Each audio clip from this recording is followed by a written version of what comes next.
They say I died 30 years ago. 30 years ago. On the old stone bridge over Hollow Lake, the bus plunged into the ravine. No one survived. They say it was the worst accident in the history of this town. They say I'm nothing but a soulless corpse, a madman locked up in the Millbrook Psychiatric Hospital day after day, night after night, telling wild stories about ghosts and the night bus. They say all sorts of things. But there's one thing they can't tell me. If I died 30 years ago, then who is telling you this story right now? Tonight is my last ride. Rain. It has been raining since dusk. Rain like a curtain falling from the sky. Rain that doesn't know how to stop. Rain that has forgotten there was ever a time when the sun existed. I've lived with this rain for 30 years. Not one single rain, please don't misunderstand me, but a kind of rain, an essence of rain. The rain here isn't like rain anywhere else in the world. Hollow Creek rain has a smell, a thick, heavy smell, the smell of mold, of wet clay, of something that died long ago and is still decomposing slowly beneath the earth. When these drops fall on my skin, they leave a sticky feeling behind, not clean, not refreshing. As if the rain itself died long ago and is only pretending to fall, pretending to be alive, pretending that it can still wash away the sins of the world. I sit behind the wheel. My hands rest on the steering wheel. My left thumb hurts a little whenever it rains. An old wound from 30 years ago. The same rainy night. The same old bridge. The bus depot is deserted. No other buses. No other drivers. No passengers waiting under the rusty tin roof. Just me. Just bus number 12. Just the rain. The sickly yellow light from the only working lamppost shines down on a puddle of black water in front of the bus. In that puddle, I see my reflection. But the reflection doesn't move at the same time as me. It's slower, about half a beat behind, like a defective copy, a twin left behind, trying desperately to catch up but never quite making it. I've learned not to look at puddles, just as I've learned not to look in the rearview mirror, and not to turn around. Never turn around. The clock on the dashboard reads 11:47 p.m., 13 minutes left. I exhale slowly. My breath fogs the windshield, and for a moment that fog forms a face. Not my face, another face, a younger face, eyes huge and black without any white. A mouth half open as if whispering something important, something I should have heard a long time ago. I reach out my hand and wipe the glass. The face disappears, but I know it's still there, waiting behind the glass, waiting behind the rain, waiting behind everything. As always, I remember the first time I saw it. Not a ghost passenger, not one of the souls that would come to haunt my bus for decades to come. Something else, something deeper, darker, older, something that had been waiting under that bridge long before I was born, something that will still be waiting long after I am gone. 1994. I was 28 years old. My first night driving the Hollow Creek Millbrook route. I still remember how crisp my new uniform was, the smell of unwashed fabric, the stiff collar rubbing against my skin. I still remember smiling at my wife before I left the house, kissing her forehead, telling her, "Tomorrow morning I'll be back. We'll have extra money, enough to buy the baby a crib, a nice one, with carved wooden edges." She smiled. She was beautiful, my wife. Her name was Marie. I don't like to mention her much. The further I go, the less I mention her. because every time I do, I find myself standing in front of the old house again, looking through the window, and I see her holding our son, singing a lullaby while the rain falls softly outside. The image is so beautiful, it makes me want to cry. But it isn't real. It's just memory. And memory, can change itself anytime to make us feel better. Memory lies. Memory is the kindest liar of all. The truth is, that night when I left the house, my wife cried. She stood at the door, her hand on her swollen belly, and she said, "Please don't go, Walter. Please. I have a bad feeling. A really bad feeling." I said, "Just one night, Marie. One night. Go to sleep. I'll be back in the morning before you even wake up." I never came back. Never came back. Yet here I am, behind the wheel, 30 years later, telling you this story. See the paradox? See how the dead can still speak? My first trip, that night, there were 3 passengers on the bus. An old man sat in the front seat, right behind me. He wore a dark brown vest, buttoned all the way to his neck, even though the night wasn't that cold at all. His hands were folded on his lap, clutching an old black leather briefcase, the kind from the 1960s, the handle worn and cracked, the corners rubbed smooth and shiny from decades of use. He didn't move the entire journey. Not once. No cough, no sneeze, no breath that I could see. I noticed his chest wasn't rising and falling, and that made me deeply uncomfortable. But I told myself not to pay attention. I told myself he was just a heavy sleeper. A young woman sat by the window on the right side. She wore a white dress in the middle of the night, in the cold November rain. A pure white dress, not a single stain on it, as if she had just stepped out of some beautiful ballroom, as if she had never touched the ground. But the shoes on her feet were old sneakers, scuffed at the heels, caked with thick black mud. The strange thing was that the mud on her shoes was black, not brown like ordinary mud, and the rain didn't wash it away. It clung to the fabric like part of the shoes themselves, like it had grown there.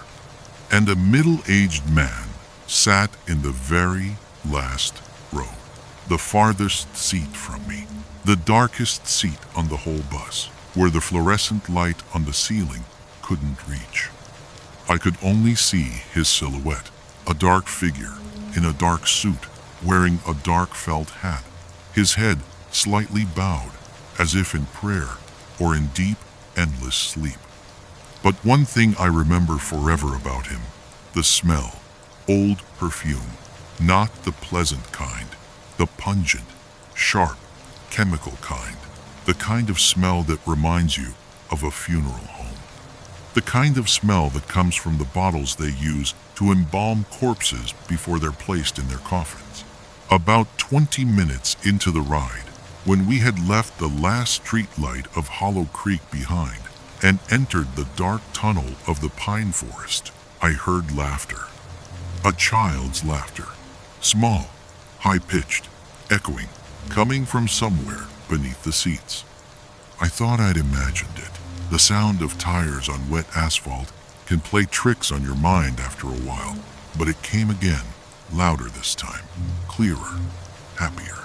Hee hee hee, hee hee hee hee.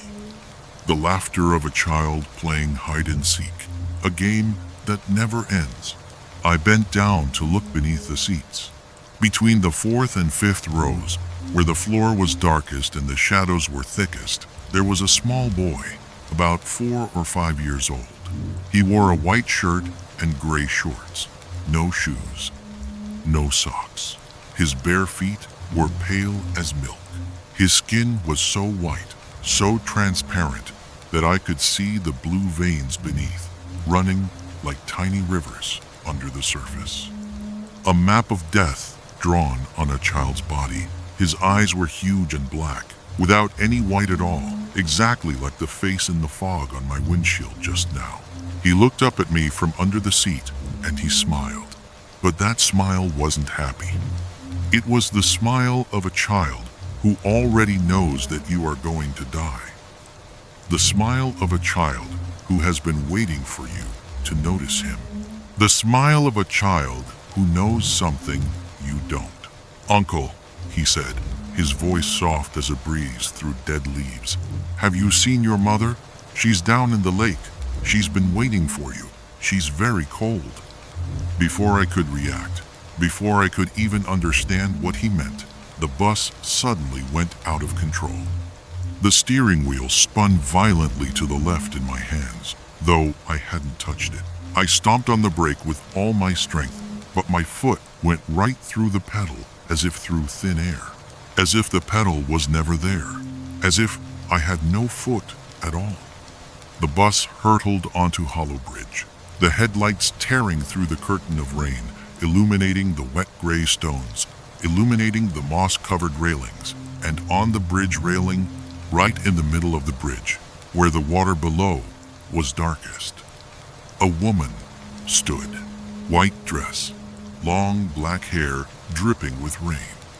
The rain soaked her completely, but she stood perfectly still, not shivering, not huddling, not even blinking, like a statue carved from black ice, like a photograph from another time. I only saw her face for a fraction of a second. Pale white, eyes closed tight, lips pressed together, as if she was holding her breath forever, before the bus plowed straight into her. Glass shattered into a million pieces. Someone was screaming. Maybe it was me. Metal tearing, steel scraping against stone. And then, silence. The kind of silence that comes after the world ends. I woke up in a wet field, about 20 meters from the overturned bus. The rain was still falling. The bus lay on its side by the side of the road, windows smashed, wheels still spinning slowly in the cold night air. White smoke rose from the hood, twisting up into the darkness like a ghost leaving a body. I ran toward the bus. My legs were shaking. My ears were ringing. The old man in the front seat was dead. His neck was broken, bent at a terrible angle that no human neck should ever bend. His eyes were wide open, staring straight into the rain, as if he was still trying to see something. His briefcase had flown open, and instead of papers, instead of documents, a stream of black water poured out, carrying small black leeches, still squirming, still hungry. The girl in the white dress had vanished. I searched the whole bus, every row, every seat, every corner. No sign of her, no trace, no blood, no torn fabric. That white dress, that girl, that rain, all of it, as if it had never existed at all, as if she was never there. And the third passenger, the man in the felt hat. When I reached the last row, the darkest part of the bus, where the shadows still clung even after the windows had been blown out, I found him still sitting there, unharmed, unmoved. His dark vest still perfectly smooth, his felt hat still straight on his head. He was looking at me, and through the white smoke from the hood, through the thick curtain of rain, I saw his eyes, black, without any white, exactly like the child beneath the seat, exactly like death itself. He spoke. His voice was flat, empty, emotionless, like a recording played too many times. "You just killed 3 people, Walter, and a child." I shook my head. My mouth opened, but no words came out. The bus, it just spun by itself. "Do you want to make it right?" I didn't answer. I couldn't. "Keep driving," he said.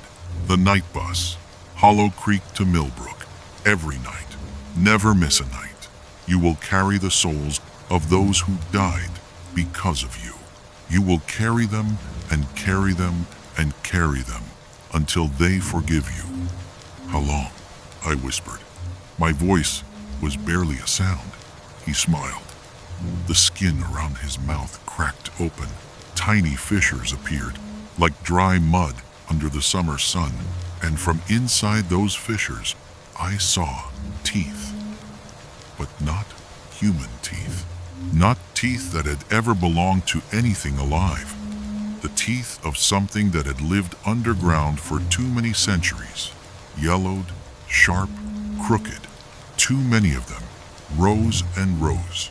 Forever, he answered. Then he stood up. He stepped off the bus through the broken window.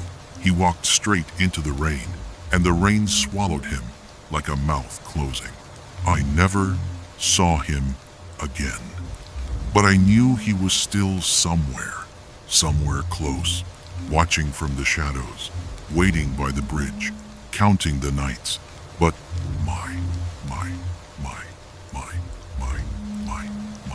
and I kept driving. 30 years. Every single night. No rest. No holidays. No sick days. Just the rain. Just the road. Just the dead. In those 30 years, I witnessed things that no living person should ever witness. Things that would make your blood run cold. Things that would make you never want to sleep again. Some nights the bus was packed with passengers. So many that I couldn't see the back of the bus through all the heads and shoulders. But when I stopped at the Millbrook terminal and opened the door, no one got off. Not one person. Because they had all disappeared somewhere along the way. Somewhere around those blind curves hidden by the ancient pine forest. Somewhere between one breath and the next. They left things behind on the seats. A woman's shoe. A wooden comb with strands of gray hair still tangled in it. A black and white photograph of a family smiling in front of a house that no longer exists. A bus ticket dated from 1953. The paper yellow and brittle. The ink faded almost to nothing. I have a tin box in the luggage compartment. A rusty old cookie tin that I found in the depot years ago. It is filled with those relics. I don't dare open it anymore. The last time I opened it, a hand reached out from inside and grabbed my wrist. The fingers were ice cold. The skin was dry and brittle, like paper left in the sun too long. It took 3 days for the bruises on my wrist to fade. Some nights I drove alone. The bus was empty, no passengers at all. But I still heard whispering. Hundreds of voices, whispering all at once, from every direction, from beneath the floor, from inside the ceiling, from outside the window as the bus passed through stretches of road where there were no houses, no streetlights, no signs of human life for miles. They whispered things I never want to repeat, things that still wake me up in the middle of the night if I ever sleep. But one sentence I remember. One sentence I will never forget. Walter, have you seen your son? He has a birthmark on his neck, the shape of a hand. Your hand, Walter. Your right hand. Do you remember? End quote. I almost drove the bus into the ravine that night.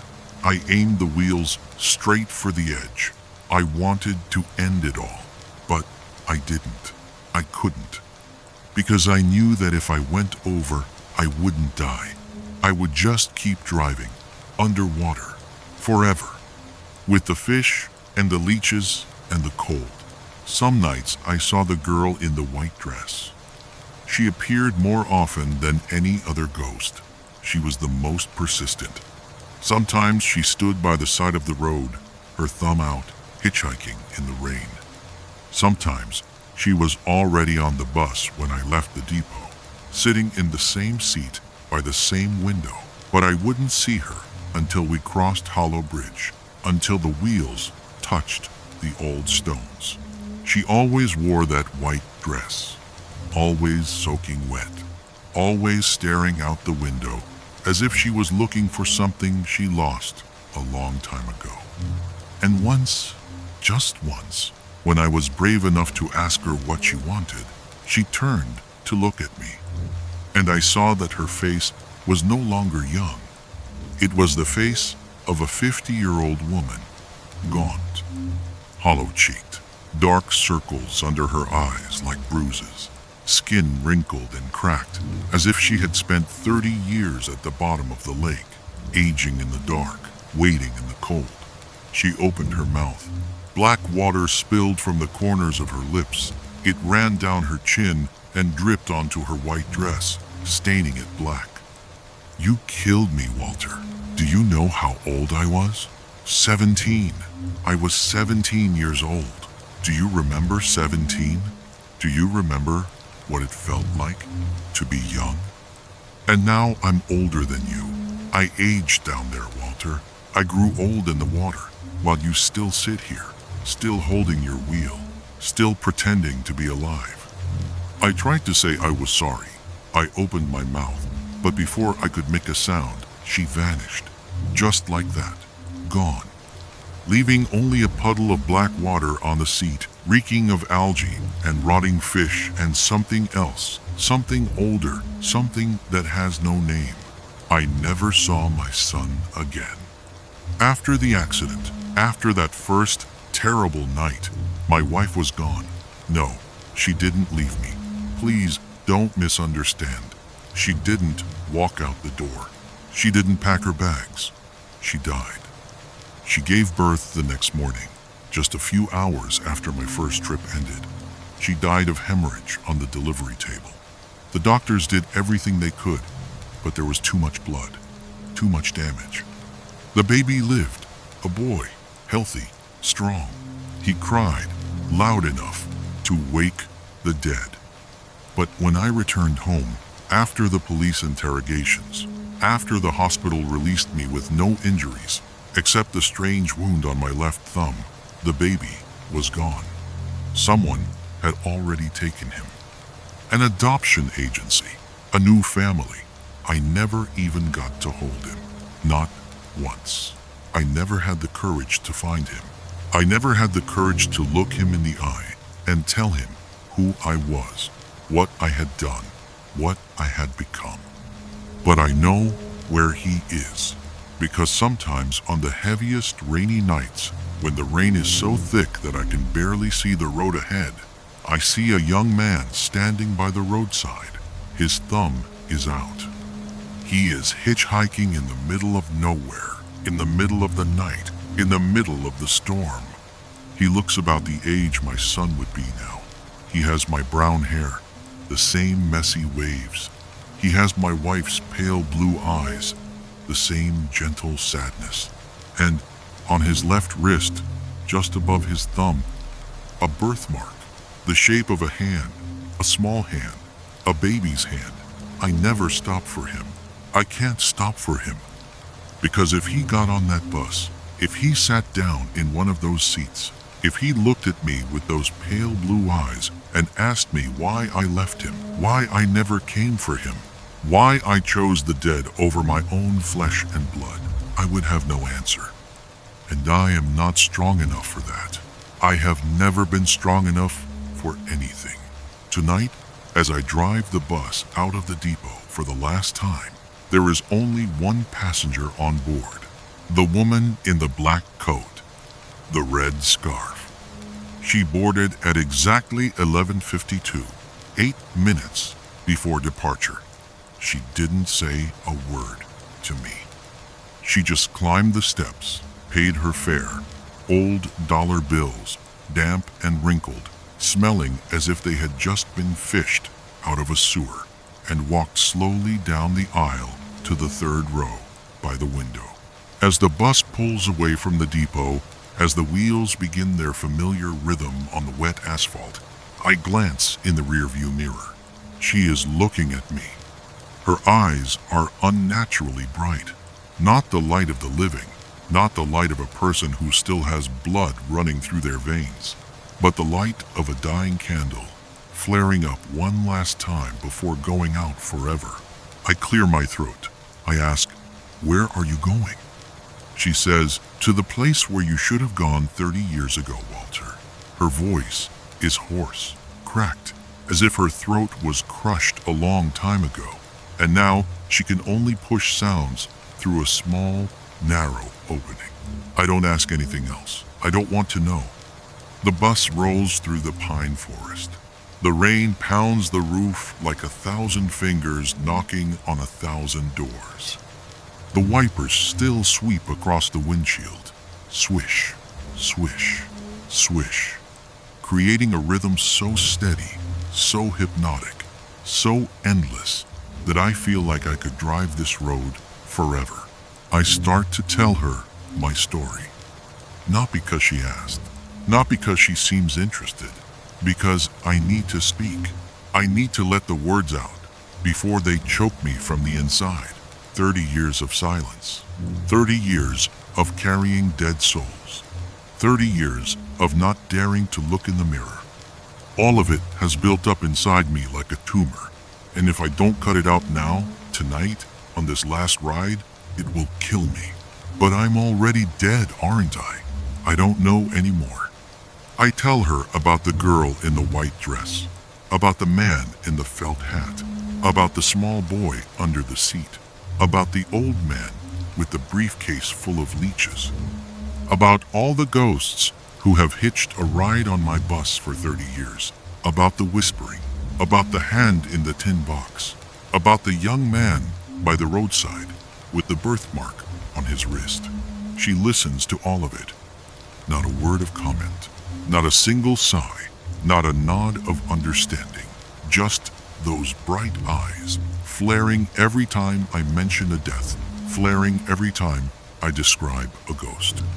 When I finish, when the last word leaves my mouth, the bus is climbing onto Hollow Bridge. The old stone bridge emerges through the rain, moss-covered railings slick with water, the road surface polished smooth as glass by 30 years of rain and 30 years of tires.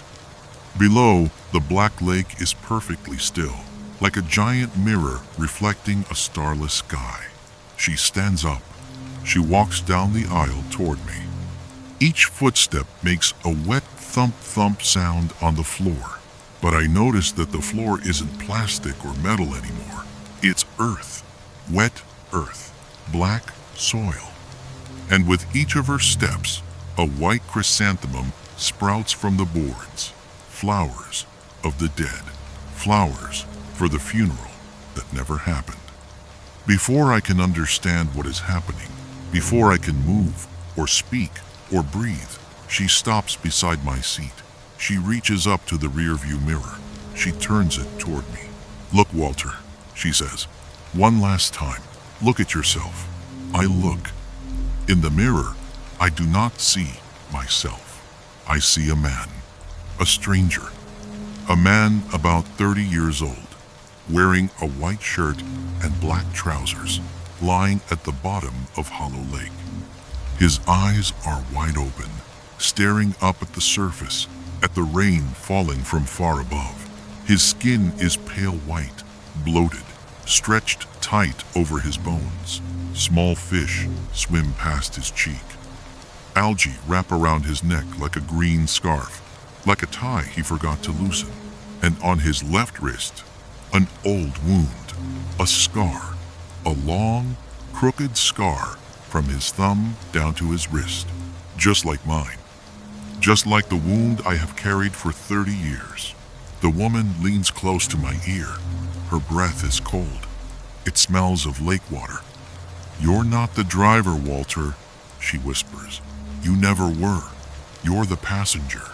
You died in that first accident 30 years ago.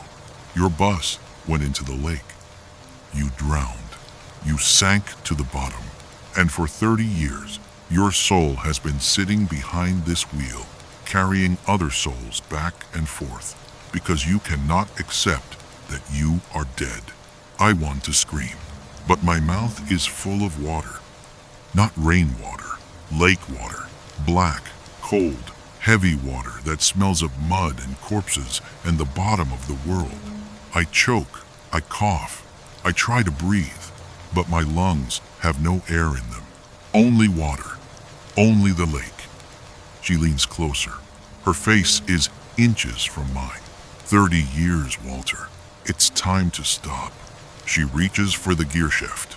She pulls it into neutral. The bus slows. The wipers stop in the middle of their sweep. The engine dies with a final sigh. The rain still falls, but now I can no longer hear it. I cannot hear anything. I only hear the sound of water lapping against my skin. Water lapping against my body at the bottom of Hollow Lake. I open my eyes. I am in a white room, white walls, white ceiling, white sheets. The smell of antiseptic, of bleach, of sickness. Sickly yellow fluorescent light buzzes above my head. Outside the window, an abandoned garden. Weeds grow taller than a man. A broken bench, a dead tree. A man in a white coat sits beside my bed. He holds a small notebook and a pen. His face is kind, but tired. He has been here a long time. And I. Mr. Brennan, he says, can you hear me? I try to answer, but my throat is dry. My tongue is thick and heavy. You've been here 30 years, Mr. Brennan, he continues. Millbrook Psychiatric Hospital. You were admitted after the bus accident in 1994. The Hollow Creek Bridge accident. Do you remember? You were the only survivor, but your mind never recovered. I shake my head. No, that's not right. That can't be right. He continues, his voice soft and professional. Every night, Mr. Brennan, you sit up in your bed. You walk out into the hallway. You pretend to hold the steering wheel. You pretend to drive a bus. We have to sedate you to make you sleep, but the medication doesn't work very well anymore. I try to sit up. My body is weak. My bones feel like they are made of wet paper. He places a gentle hand on my shoulder, stopping me. You died in your mind a long time ago, Mr. Brennan, he says. Your body is just a shell now. Just a machine that keeps breathing and eating and sleeping. And I'm afraid. He pauses. He looks toward the window, toward the rain still falling outside. I'm afraid you'll never get out of here. I'm afraid you'll be in this room forever. I look down at my hand, my left hand, my left thumb. The scar is there, the old wound from 30 years ago. But now that scar is bleeding. Not red blood, black blood, thick and slow, like oil. And from the wound, black drops fall onto the white sheets, soaking in, spreading like flowers, like chrysanthemums, forming a small black puddle that reflects the light. In that puddle, I see myself. Not the old man with white hair and sunken eyes and wrinkled skin, but the face of a 28-year-old man, young, strong, alive. He is lying at the bottom of Hollow Lake. His eyes are wide open. His hands are still gripping the steering wheel of the bus. The bus lies beside him in the mud. The headlights are still on, cutting through the dark water. Small fish swim through the broken windows. Underwater, 30 years. So there you have it, my friends. That is my story. That is all of it. I don't know where I am anymore. In the Millbrook Psychiatric Hospital? In the bus sunk at the bottom of Hollow Lake? In some third place, some in-between world, where souls like mine are trapped forever, driving back and forth between the living and the dead, never reaching either shore? I don't know that either. Maybe none of it is real. Maybe all of it is real. Maybe real and not real are the same thing when you have been dead for 30 years. I only know one thing for certain. Tonight, when I close my eyes, if I sleep, if I die, if I wake up again in that white room, or in that dark lake, or behind that old steering wheel, I will hold the wheel again. I will drive bus number 12 again. I will carry the wandering souls between Hollow Creek and Millbrook, across the old stone bridge, through the ancient pine forest, under the endless falling rain. Because there are some buses, my friends, that once they start rolling, they roll forever. Even when the driver is dead. Even when the road has ended. Even when there is no one left to drive. They keep running. They never stop.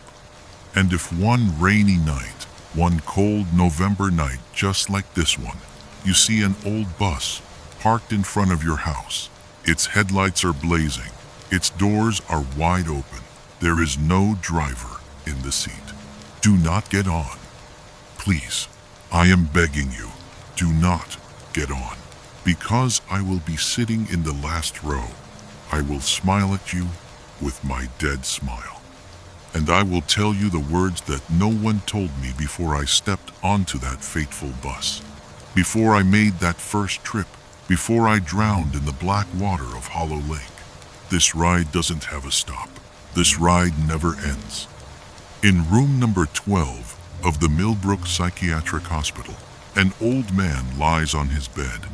His eyes are wide open. He is staring at the ceiling. The lights in the room are off. The hallway outside is empty and silent. A nurse walks past the door. She stops. She listens. From inside the room, there is whispering. She presses her ear to the cold wooden door. If I died 30 years ago, the whispering continues. Steady, cold, clear. Then who is telling you this story? The nurse steps back. Her heart is pounding. Her hands are shaking. She wants to run and get the doctor. She wants to run and never come back to this hallway again. But before she can turn away, before she can take a single step, she hears another sound. From outside the window at the end of the hall, the sound of a bus engine, old, rumbling, idling, very far away, and very, very close. And then, through the thick, cold rain of a dark November night, she sees headlights tear through the darkness. They shine straight through the window, straight down the hallway, straight into room number 12. They illuminate the pale white face of the old man lying on the bed, and his eyes, those pale blue eyes that died so long ago, those eyes that have not seen the sun in 30 years, are looking straight at her, smiling.